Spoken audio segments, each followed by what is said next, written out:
तो अब स्टार्ट करते हैं डिस्काउंट। डिस्काउंट का मतलब जैसे कि होता क्या है कि जैसे हम लोग कभी मान लो कि किसी शॉप दुकान पे जाते हैं, तो दुकान पे जाने के बाद से कोई भी आर्टिकल्स या कोई भी सामान खरीदते हैं, तो उस केस में हम लोग कहते हैं कि भाई कुछ डिस्काउंट दे दो, मतलब कुछ छूट चाहिए होता है। तो ये जो डिस्काउंट होता है वो डिस्काउंट किस बेस पे किया जाता है, यानी कि जो शॉपकीपर यानी दुकानदार जो है वो डिस्काउंट कैसे करेगा। ऐसा तो है नहीं कि वो डिस्काउंट जो कॉस्ट प्राइस खरीद के लाया उसी से अगर डिस्काउंट कर दिया तो फिर तो उसको तो प्रॉफिट होगा नहीं। तो डिस्काउंट वो ऐसा करता है कि उनको भी प्रॉफिट हो जाए और साथ में हम जो डिस्काउंट चाहते हैं वो हमें डिस्काउंट मिल जाए। तो पहले जैसे कि मार्क प्राइस होता है, मतलब in big shops and departmental storage होता है, every article is tagged with a card and its price is written on it. This is called the mark price of that article. मतलब कि बड़े बड़े दुकानदार हो या जो भी डिपार्टमेंटल जो भी स्टोरेज हो, वहाँ पे क्या करते हैं, जो भी आर्टिकल्स होता है उस पर कुछ अपना प्राइस लिखते हैं, या तो लिख देते हैं या तो वो टैग लगाते हैं। तो उसको हम कहते हैं मार्क प्राइस। लिस्ट प्राइस क्या होता है, मतलब मार्क प्राइस मतलब कि वो अपनी तरफ से अलग से हमने लगाया, जो खरीद के लाया वो रेट नहीं, अलग से हम एक टैग लगा देते हैं। लिस्ट प्राइस क्या होता है कि जो भी हम आइटम्स खरीद रहे हैं, ठीक है, which are manufactured in a factory are mark with the price according to the list supplied by the factory at which the retailer is suppose to sell that. This is price is known as the list price of the article. And discount क्या होता है कि in order of increase the sale और clear the old stock sometimes the shopkeeper offer a certain percent of rebate on the mark price. This rebate is known as discount. जिसको हम कहते हैं discount. तो मार्क प्राइस क्या हो गया, जो भी शॉपकीपर जो टैग लगाते हैं। लिस्ट प्राइस जहाँ मैन्युफैक्चर होता है वहाँ से फैक्ट्री से जो भी लिस्ट दिया जाता है प्राइस अकॉर्डिंग टू जो भी सप्लाइड किया जाता है। एंड डिस्काउंट क्या होता है कि जो छूट दिया जा रहा है, जिस आर्टिकल पे जितना छूट दिया जा रहा है, जो भी रिबेट दिया जा रहा है वो डिस्काउंट होता है। ठीक, देन सेलिंग प्राइस होगा क्या, जब उस केस में जैसे डिस्काउंट हो रहा है तो उस केस में सेलिंग प्राइस क्या आएगा, जो मार्क प्राइस है, जो भी आर्टिकल है उसका जो मार्क प्राइस है उसमें से जो डिस्काउंट है उसको हम माइनस कर देंगे, तो उसके बाद से तो सेलिंग प्राइस होगी, जितने का बेच रहा है वो सेलिंग प्राइस होगा। तो मार्क प्राइस में डिस्काउंट को माइनस करेंगे तो आएगा सेलिंग प्राइस। कभी कभी मान लो कि डिस्काउंट परसेंटेज में दिया है, जैसे मान लो कि हमने कोई आर्टिकल्स खरीद के लाया, मान लो कि हमने खरीद के लाया तो मेरा कॉस्ट प्राइस है, हमने 100 रुपीज़ का खरीद के लाया और इस पर जो मार्क प्राइस है हमने मार्क प्राइस लगा दिया 120 रुपीज़, 120 रुपीज़। मान लो कि कोई इसको खरीदने आ रहा है, इस आर्टिकल को, कुछ भी है, फैन है, कुछ भी है, ठीक, तो जो खरीदने आ रहा है उसने बोला कि कुछ डिस्काउंट करने के लिए, तो मैंने कुछ डिस्काउंट कर दिया।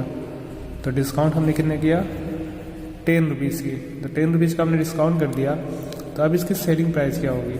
देखो अभी क्या था कि हमने कॉस्ट प्राइस यानी 100 रुपीज़ का खरीद लाया, 120 का मार्क प्राइस दिया। अगर 120 का अगर हम सेल कर देते जो मार्क प्राइस है, तो वही हमारा सेलिंग प्राइस हो जाता है। मतलब जो मार्क प्राइस है वो सेलिंग प्राइस हो सकता है एक बार जब हम कोई डिस्काउंट नहीं देंगे तो। लेकिन यहाँ पे क्या है कि हमने कुछ डिस्काउंट दिया 10 रुपीज़ का, तो अब जो सेलिंग प्राइस क्या होगा, जो मार्क प्राइस है उसमें से हम डिस्काउंट को माइनस कर देंगे, यानी 120 में से 10 को माइनस करेंगे तो आएगा 110 रुपीज़। मीन्स कि अब जो वो आर्टिकल सेल किया गया वो 110 रुपीज़ का। और कभी कभी जैसे कि डिस्काउंट परसेंटेज में आ गया, तो जो भी डिस्काउंट परसेंटेज होता है वो मार्क प्राइस का डिस्काउंट होता है।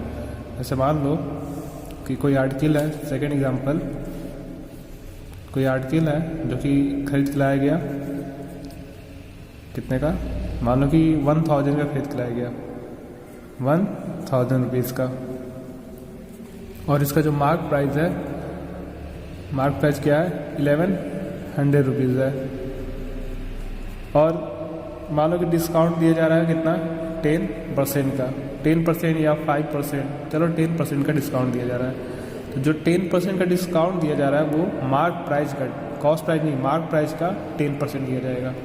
तो सेलिंग प्राइस क्या होगा, तो सेलिंग प्राइस का इक्वल टू क्या होगा, जो मार्क प्राइस है वो तो रहेगा, उसमें से हम माइनस कर देंगे डिस्काउंट जितना दिया जा रहा है, यानी कि डिस्काउंट जो दिया जा रहा है वो मार्क प्राइस का दिया जा रहा है, यानी कि mark price minus mark price of discount percent. अब 10% का मतलब 10/100, 0 से 0 कैंसिल आउट हो गया, तो यहाँ पे आ गया 110 रुपीज़ का डिस्काउंट दिया गया। तो इस समय जो भी आएगा इसका रिजल्ट वो क्या आएगा, सेलिंग प्राइस। अब 1100 में से 110 माइनस करोगे तो आएगा 990। लेकिन देखो हमें यहाँ पे क्या हो रहा है, डिस्काउंट अगर 10% का दे रहे हैं तो हमें क्या हो रहा है, लॉस हो रहा है, क्योंकि हमने लाया 1000 का, बेच रहे हैं 990 का। ठीक, तो कभी कभी क्या होता है कि हमें लॉस भी लेना पड़ता है, करना पड़ता है, कभी कभी हमें प्रॉफिट करना पड़ता है, बिकॉज हमने तो कि एग्जाम्पल दिया, हमने समझाया है, फिलहाल ऐसे ही करेंगे हम। तो अब आते हैं एक्सरसाइज पे। क्वेश्चन नंबर 1 क्या है, the mark price of a water cooler is 4650 rupees. एक वाटर कूलर का जो मार्क प्राइस है 4650 रुपीज़ है। The shopkeeper offer an off season discount of 18% on it. 18% का डिस्काउंट दिया, ठीक है, कौन, शॉपकीपर ने। तो बताना है कि सेलिंग प्राइस क्या है। सेम क्वेश्चन, मार्क प्राइस क्या है 4650 रुपीज़, डिस्काउंट दिया गया 18%। तो जो भी डिस्काउंट दिया जा रहा है वो मार्क प्राइस का दिया जा रहा है। तो सेलिंग प्राइस क्या होगा, मार्क प्राइस माइनस डिस्काउंट। तो मार्क प्राइस माइनस डिस्काउंट कितना है, 18%। 18% किसका, मार्क प्राइस का। तो 18% ऑफ 4650। अब इसका 18% सॉल्व करोगे तो आएगा 837, माइनस कर दिए तो आ गया 3813। मतलब कि इसका जो सेलिंग प्राइस है वो 3813 है। The selling price of cooler is कितना है, 3830 रुपीज़। ठीक, अभी आप सोचोगे कि इसको घाटा हो रहा है, घाटा नहीं हो रहा है, ये अभी कितने का खरीद के लाया तो हमें मालूम नहीं, लेकिन ये मार्क प्राइस है, मार्क प्राइस में इतना डिस्काउंट दिया और ये उतने का सेल किया। क्वेश्चन नंबर 2 देखते हैं, द प्राइस ऑफ स्वेटर का जो प्राइस है वो 960 रुपीज़ से कितना हो रहा है, 816 रुपीज़। मतलब पहले 960 रुपया था, लेकिन हो रहा है कितना, 816 by shopkeeper in the in winter season में। तो find the rate of discount given by him. कितना वो डिस्काउंट दिया, देखो रेट ऑफ मतलब परसेंट बताना है। मार्क प्राइस क्या है 960 रुपीज़, सेलिंग प्राइस कितना होगा 860, मतलब कि इतना था इसका मार्क प्राइस और उसको सेल किया 816 का। तो डिस्काउंट क्या आता है, मार्क प्राइस में से सेलिंग प्राइस को माइनस कर देंगे तो डिस्काउंट आएगा, क्योंकि देखो जो मार्क प्राइस है जो सेल किया गया दोनों का डिफरेंस क्या आएगा, डिस्काउंट। तो डिस्काउंट आ गया 144 रुपीज़, बट डिस्काउंट बताना नहीं है, रेट ऑफ डिस्काउंट बताना है। तो rate of discount is equal to discount upon किसका डिस्काउंट, किस में से डिस्काउंट दिया गया, मार्क प्राइस से। तो 960 इंटू 100%, सॉल्व कर दोगे तो आ रहा है 15%, मतलब कि जो डिस्काउंट दिया गया वो 15% का डिस्काउंट दिया गया है। तो क्वेश्चन नंबर 3 भी वैसे ही है, सॉल्व करना। क्वेश्चन नंबर 4 बता रहा हूँ मैं, after allowing a discount of 8% on a toy. एक टॉय पे 8% का डिस्काउंट दिया गया, ठीक है, देने के बाद से कितने रुपए का बेचा जा रहा है, 216.20। Find the mark price of toy, उसका मार्क प्राइस बताना है। सेलिंग प्राइस पता है, डिस्काउंट पता है, मार्क प्राइस पता है, कुछ नहीं, फार्मूला को पता है। देखो मान लो कि जो मार्क प्राइस क्या है, एक्स है, सेलिंग प्राइस दे दिया है, रेट ऑफ डिस्काउंट दे दिया है, मार्क प्राइस आपको बताना है, तो उसको हमने मान लिया एक्स। तो फिलहाल आप जानते हो फार्मूले में बस वैल्यू रख देना है। Selling price is equal to क्या होता है, मार्क प्राइस माइनस डिस्काउंट, और सेलिंग प्राइस कितना है 216.20 is equal to mark price हमने एक्स मान लिया, तो यहाँ पे एक्स लिख दो, माइनस डिस्काउंट। देखो डायरेक्टली सिर्फ डिस्काउंट देगा तो यहाँ पे लिख देंगे, लेकिन यहाँ परसेंटेज में दिया है तो ये डिस्काउंट जो होता है मार्क प्राइस का होता है।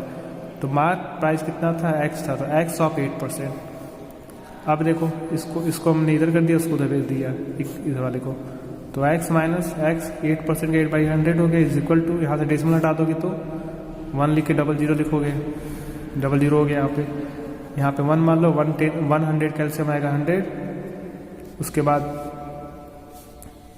यहाँ पे 1 को 100 से डिवाइड करो तो 100 आएगा, 100 को x इंटू करोगे तो यहाँ पे आएगा 100x, माइनस 100 से 100 आएगा 1, तो यहाँ पे आ जाएगा 8x, is equal to 21620 upon 100।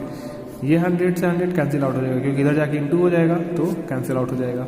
इन दोनों का डिफरेंस करोगे तो 92x is equal to 21620, x is equal to 21,620 upon, इसको उधर भेजोगे तो डिवाइड हो जाएगा। तो यहाँ पे x की वैल्यू कितनी आ गई 235, मतलब कि जो मार्क प्राइस था वो 235 रुपीज़ था।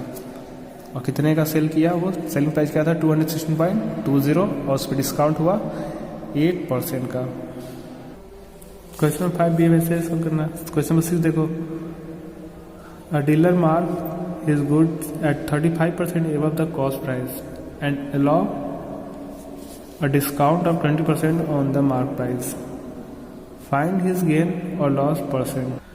एक डीलर है जो कि मार्क प्राइस का 35% एबव, जो भी मार्क प्राइस है उसका, मतलब मार्क क्या किया उसके प्राइस को कॉस्ट प्राइस से 35% एबव को उसने मार्क प्राइस बनाया और 20% का डिस्काउंट दिया, ठीक है, किसके मार्क प्राइस पे। तो बताना है उसको प्रॉफिट हुआ कि लॉस हुआ, मतलब गेन हुआ कि प्रॉफिट हुआ, लॉस हुआ। तो पहले मान ले रहे कि कॉस्ट प्राइस कितना है x है, तो मार्क प्राइस क्या होगा cost price plus cost price का 35% ज़्यादा। यही बोला है ना कि कॉस्ट प्राइस तो रहेगा ही प्लस कॉस्ट प्राइस का 35% ज़्यादा क्या हो रहा है, मार्क प्राइस हो रहा है। तो x प्लस 35% का मतलब क्या होगा 35/100 इंटू एक्स। तो आ जाएगा यहाँ पे, इनको सॉल्व कर दोगे यहाँ पे 100 आ जाएगा, तो 135x अपॉन आ गया 100, ये आ गया मार्क प्राइस। अब डिस्काउंट दिया है 20%, जो डिस्काउंट दिया वो किसका डिस्काउंट दिया है, मार्क प्राइस का। जो भी डिस्काउंट होता है मार्क प्राइस का होता है, तो 20% of mark price. Mark price दिया 135x अपॉन 100, 20% का मतलब क्या होता है 20/100 इंटू 135 अपॉन 100 इंटू एक्स। यहाँ पे कैंसिल आउट कर दो, कैंसिल करने के बाद बच रहा है 27/x अपॉन 100, और ये क्या है डिस्काउंट। वी नो दैट, क्या जानते हैं हम लोग, selling price is equal to mark price minus discount. तो सेलिंग प्राइस हमें बताना है, तो selling price is equal to mark price कितना है 27x अपॉन 100, सॉरी ये है 135x अपॉन 100 माइनस ये था डिस्काउंट, इतने का डिस्काउंट हो गया। जिसको 100 दोनों सेम है तो कॉमन बेस लिख दो, दोनों को माइनस कर दो, तो 108 अपॉन 8x अपॉन 100, ये क्या आ गया सेलिंग प्राइस। अब देखो सेलिंग प्राइस भी पता हो गया और हमें कॉस्ट प्राइस भी पता है, तो कितने का प्रॉफिट हुआ था। प्रॉफिट कैसे निकलता है, कॉस्ट प्राइस और सेलिंग प्राइस को देखकर। हमने x रुपये का खरीद के लाया, इतने रुपए का बेच दिया, तो अब दोनों को माइनस करते, तो माइनस करेंगे तो क्या आएगा, कितना प्रॉफिट हुआ। तो सेलिंग प्राइस ज़्यादा है, कॉस्ट प्राइस कम है, इसलिए क्या होगा गेन होगा। तो selling price minus cost price, तो यहाँ पे आ गया, इसको माइनस कर दोगे तो आएगा 8x अपॉन 100, तो ये क्या हो गया गेन। लेकिन गेन हमको परसेंट बताना है, कितने परसेंट का हुआ, तो गेन परसेंट तो क्या होता है gain upon cost price into 100%। तो गेन कितना है 8x upon 100 upon cost price कितना था x माना गया था इंटू 100%। अब यहाँ पे 8x अपॉन 100 हो गया, इसका रेसिप्रोकल करोगे तो 1/x into 100%, x cancel out हो गया, 0 से 0 कट गया, बच गया 8%, मतलब कि 8% का उसे प्रॉफिट हुआ। क्वेश्चन नंबर 7 आपको सॉल्व करना। क्वेश्चन नंबर 8 बता दे रहे हैं, एक डीलर जो है एक फ़ैन खरीदा कितने का 1080 रुपीज़ का, उसके बाद से 25% का डिस्काउंट दिया मार्क प्राइस पे और 25% का उसे गेन हुआ। तो बताना है कि मार्क प्राइस क्या होगा। ध्यान देना, ये कॉस्ट प्राइस है, इतना डिस्काउंट दिया ठीक मार्क प्राइस पे, तो मार्क प्राइस बताना है हमें, लेकिन यहाँ पे क्या दिया है गेन दिया है। तो सबसे पहले हम क्या पता करेंगे सेलिंग प्राइस। कॉस्ट प्राइस दिया हुआ है, क्योंकि अगर सेलिंग प्राइस पता चल जाएगा तो वहाँ से हम मार्क प्राइस ला देंगे, क्योंकि selling price is equal to क्या होता है मार्क प्राइस माइनस डिस्काउंट, तो वहाँ से हम मार्क प्राइस ला सकते हैं। लेकिन हमको पहले सेलिंग प्राइस पता होना चाहिए। तो कॉस्ट प्राइस पता है, डिस्काउंट भी पता है और गेन भी पता है। तो जब कॉस्ट प्राइस दिया है और डिस्काउंट दिया है तो यहाँ से सेलिंग प्राइस ला सकते हो। इसके पहले जो आप पढ़े थे फार्मूला, उसके बेस पे क्या था, selling price is equal to क्या था 100 plus gain upon 100 into cost price. तो ये क्वेश्चन नंबर 8 देखो, कॉस्ट प्राइस कितना है 1080 रुपीज़, 25% क्या हो रहा है गेन हो रहा है, तो सेलिंग प्राइस क्या होगा 100 plus gain upon 100 into cost price. इसको सॉल्व ऐड करोगे तो 125 आएगा इंटू 10, ये 0 कैंसिल आउट हो गया, सॉल्व कर दी तो आ गया 1350 रुपीज़, ये सेलिंग प्राइस हो गया। तो तो लेट द मार्क प्राइस भी एक्स मान लो, तो डिस्काउंट कितना होगा, एक्स का 25% का डिस्काउंट हो रहा है, तो 25% ऑफ एक्स कितना आ रहा है, इतना। अब सेलिंग प्राइस इक्वल टू क्या होता है, mark price minus discount. Selling price दिया 1350 आ गया, मार्क प्राइस एक्स माने और डिस्काउंट आ गया 25x/100। इनको सॉल्व कर दोगे, यहाँ पे इसको एलसीएम लो, 100 का एलसीएम आएगा 100, 100 या 100x हो जाएगा माइनस 25x, इसको माइनस करो तो 25x/100 कैंसिल कर दिए, इसको क्रॉस मल्टीप्लाई कर दो तो यहाँ से आ रहा है एक्स की वैल्यू 1800 रुपीज़, मीन्स कि जो मार्क प्राइस है वो 1800 रुपीज़ है। क्वेश्चन नंबर 9 भी वैसे ही है सॉल्व करना, सेम 8 की तरह है। 10 वाला भी वैसे ही है। मान लो कि यहाँ पे लॉस दे दिया हो तो आप निकाल सकते हो, लॉस के लिए माइनस कर देना। 11 भी वैसे ही है। 12 देख लो, बता दे रहा हूँ मैं। How much percent above the cost price, कितना परसेंट एबव कॉस्ट प्राइस रखना है, ठीक है। Should shopkeeper mark his good so that after allowing a discount of 10% on the mark price he gain 8%। तो इसमें जो है ना आपको बताना है कि मार्क प्राइस बताना है, जबकि उसको गेन हो रहा है कितने का, 8% का, और डिस्काउंट दे रहा है 10% का। तो how much percent the cost price, कितना परसेंट मतलब ज़्यादा है कॉस्ट प्राइस, ठीक है। तो इसको बताते हैं। मान लो 12 में कॉस्ट प्राइस मान लो कि हमने 100 मान लिया, तो कॉस्ट प्राइस 100 मान लिया, गेन मान लिया हमने एक्स, गेन मान लीजिए, गेन दिया हुआ है 8%, और सेलिंग प्राइस दिया हुआ था, सेलिंग प्राइस, तो सेलिंग प्राइस क्या हो जाएगा, जैसे कि कॉस्ट प्राइस कितना है 100 है, गेन 100, गेन है 8% का, तो 100 कॉस्ट प्राइस है, 8% का गेन हुआ, मतलब कि 100% कितना आ जाएगा 108, मतलब ये सेलिंग प्राइस हो गया।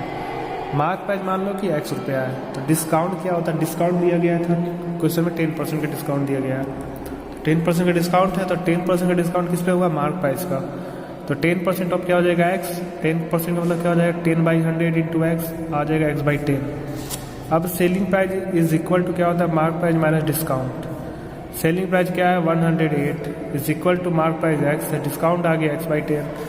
अब यहाँ पे 1 मान लो इसको, तो 1 और 10 का एलसीएम 10 आएगा, तो यहाँ पे डिवाइड करोगे 1 से 10 को तो 10 आएगा, मल्टीप्लाई किया तो 10x आ गया, माइनस 10 से 10 डिवाइड किया है 1 इंटू करो तो x आ जाएगा, तो इसको माइनस करो तो आ जाएगा 9x/10 इज इक्वल टू 108। ये ऐसे आएगा यहाँ पे एक step, 108 is equal to 9x/10, 9x/10 is equal to क्या लिखोगे 108। तो यहाँ से क्या करना, 9x इज इक्वल टू 108, 10 को उधर भेजोगे तो मल्टीप्लाई हो जाएगा, और इधर 9 ला के इससे डिवाइड कर देना। x इज इक्वल टू क्या हो जाएगा 108 इंटू 10, 10 अपॉन क्या हो जाएगा 9, तो 9 1 जा 9, 9 2 जा 18, तो कितना आ जाएगा 120। तो x यानी कि मार्क प्राइस कितना है 120, तो कितना परसेंट ज़्यादा, क्योंकि 100 रुपये क्या था कॉस्ट प्राइस था, तो कितना ज़्यादा है 100 मतलब जो कॉस्ट प्राइस उसको हटा दो, तो कॉस्ट प्राइस हटाने के बाद क्या बचा 20, यानी कि 20% एबव कॉस्ट प्राइस रखना पड़ेगा, तब जाके उसको कितने का प्रॉफिट होगा 8% का, यानी गेन होगा। क्वेश्चन नंबर 13 देखो, the mark price of TV दिया हुआ है, एक डीलर जो है कुछ डिस्काउंट अलाउ कर रहा है, पहले 20% फिर 5%, मतलब 2 बार लगातार उसने डिस्काउंट दिया, पहले 20% का फिर 5% का। तो बताना है कि for how much is the TV available. तो देखो पहले मान लेते हैं कि मार्क प्राइस दिया हुआ है, पहला डिस्काउंट दिया है 20%, तो ना पहले 20% निकालेंगे इस जो मार्क प्राइस का है, तो 20% ऑफ मार्क प्राइस कितना आ रहा है 3700, यानी कि पहले बार डिस्काउंट देने के बाद से मतलब कि इतना डिस्काउंट दिया गया, इतने का बेचा नहीं, डिस्काउंट आया इतना, तो इसमें से हम ये क्या करेंगे माइनस कर देंगे, तो अब जो सेलिंग प्राइस है ये आ रहा है आफ्टर मतलब जो प्राइस इसका क्या है डिस्काउंट के बाद, कि अभी कितना था 18,500, अब 14,800 हो गया।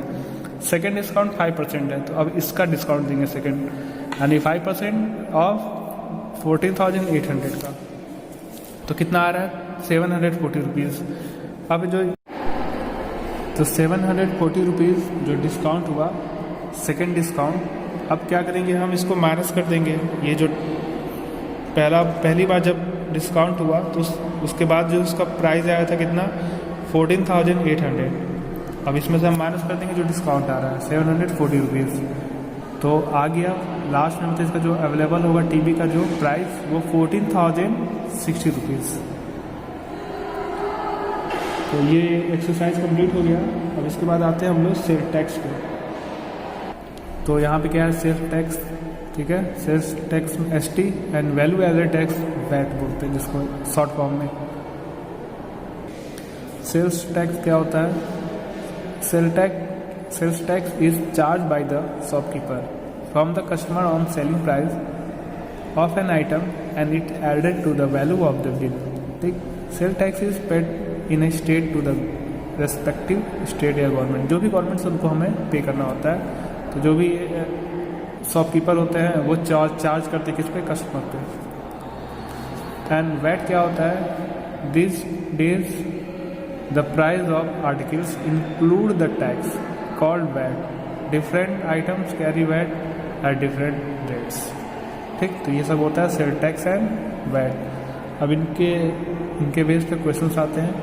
Exercise 11 10C। क्वेश्चन नंबर 1 क्या है कि the list price of refrigerator, fridge जिसको बोलते हैं, फ्रिज का कॉस्ट कितना है? 14,650 rupees. If 16% is charge as sales tax, इसमें 6% क्या है, सेल्स टैक्स चार्ज किया गया है। तो इसका बताना है कि इसका कॉस्ट प्राइस क्या है, ये बताना है। Find the cost price of refrigerator, मतलब कि इसका जो लिस्ट प्राइस है ये दिया हुआ है और सेल्स टैक्स कितना है, 6% का सेल्स टैक्स क्या करना है, चार्ज करना है। मतलब ये लिस्ट प्राइस है, इस पर 6% सेल्स टैक्स लेना है हमें। तो सेल्स टैक्स का अमाउंट क्या होगा? तो 6% जो है किसका, प्राइस का, जो लिस्ट प्राइस का 6% लाना है। तो 6% ऑफ लिस्ट प्राइस क्या है, 14,650 रुपीज़। तो इसका 6% कितना आ रहा है, 879 रुपीज़। ये क्या हो गया, टैक्स हो गया। तो फाइंड द प्राइस ऑफ, तो प्राइस क्या बताना हमें कि उस फ्रिज का यानी रेफ्रिजरेटर का प्राइस क्या है। तो जो लिस्ट प्राइस है जो सेल्स टैक्स आया है दोनों को सम कर देंगे। तो कितना था, 14,650 रुपीज़ प्लस 879 रुपीज़ क्या था, टैक्स था। तो आ गया 50,529 रुपीज़। वैसे क्वेश्चन नंबर 2 में क्या है, उसी के बेस पे है, कॉस्ट प्राइस दिया हुआ है, सेल्स टैक्स दिया है, बताना है आपको। क्वेश्चन नंबर 3 में क्या है कि तन्वी ने एक वॉच खरीदा। अब इसमें वैट क्या इंक्लूडेड है, वैट क्या है, इंक्लूडिंग। वैट हमेशा इंक्लूडेड रहता है साथ में, कोई भी अगर हम आर्टिकल्स कुछ भी खरीदते हैं तो इंक्लूडिंग रहता है साथ में वैट। 10% का वैट इंक्लूड है। तो इसका ओरिजिनल बताना है कि कितने का कॉस्ट पड़ेगा घड़ी का। तो देखो वैट 10%, सेलिंग प्राइस क्या है 1980 यानी 1980 रुपीज़। तो ओरिजिनल प्राइस हम मान ले रहे हैं क्या है कि X रुपया है। तो वैट अमाउंट क्या है 10%, जो भी मतलब टैक्स वैट जो भी लगता है ओरिजिनल का ही 10% लेते हैं। तो ओरिजिनल पहले हमें मानना पड़ेगा। तो X मान लिए, तो 10% अब क्या हो गया, X हो गया। तो 10% ऑफ X कितना आएगा, 10/100 इंटू X, तो X/10 आ गया। अब ये क्या है, वैट। तो देखो ओरिजिनल कॉस्ट X रुपया, ये क्या है, वैट इंक्लूडेड होता है साथ में। तो टोटल कितना आ रहा है 1900। ये भी तो सेलिंग प्राइस है, और ये भी क्या आएगा, सेलिंग प्राइस, क्योंकि जो खरीद के लाया लिस्ट प्राइस ये हो गया जो टैक्स हो रहा है। तो इसको सॉल्व करो। अब यहाँ पे एलसीएम लोगे तो यहाँ पे आएगा 1 और 10 का एलसीएम 10 आ गया। तो 10x + x/10, तो उसको सॉल्व कर दोगे तो आ रहा है 1800 यानी 1800 रुपीज़। यानी कि इसका जो ओरिजिनल कॉस्ट था वो कितना था, 1800 rupees. The original price of watch 1800। अगर वैट को एक्सक्लूड कर दो, मतलब निकाल दो, तो हटा दो। तो क्वेश्चन नंबर 4, 5, 6, 7 सब उसी के बेस पे है। फिर मैं क्वेश्चन नंबर 8 बता दे रहा हूँ। The sale price of TV including VAT is 27,000 rupees. एक टीवी का जो सेल प्राइस है वो 27 रुपीज़ है। इसमें वैट क्या इंक्लूड है। If the VAT is charge 8%, ठीक है, किसका, लिस्ट प्राइस का। What is the list price of TV, TV का लिस्ट प्राइस क्या है। सेम क्वेश्चन उसी की तरह है।